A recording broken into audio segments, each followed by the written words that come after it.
Hi guys, ito po si Bobet Roberto, The Strong Strongman. Guys, may hawak po ulit akong saluyot. Ayan, saluyot guys. Alam niyo po ba ang benefits nito sa katawan nating mga tao? Mga kestro ko, makinig kayo.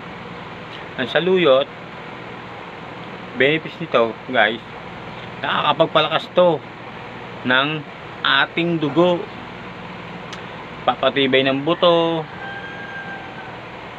at nakakapagpalinaw ng ating mata. May vitamin A, C at saka E ang saluyot. Calcium, palakas ng buto. Superfood po to. Gulay na at gamot pa.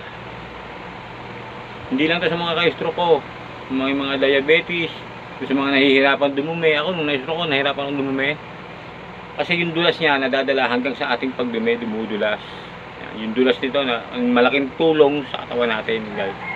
Nakakapagpalinaw ng mata, nakakapagpalakas ng dugo, nakakapagpababa din po ito ng ating blood pressure, nakakapagpatibay ng buto, nakakalinis ng butuka. Yan guys, saluyot. Easy lang to, iluto.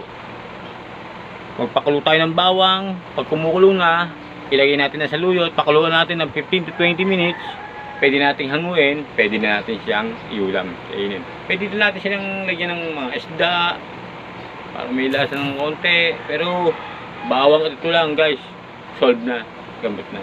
Thank you very much mga ka-stroke ko, saluyot. Nakatulong din to para makarecover ng maaga ang katawan ko. Isang taon na akong stroke. Kawawa 1 year ko lang guys. Thank you and God bless atin lahat.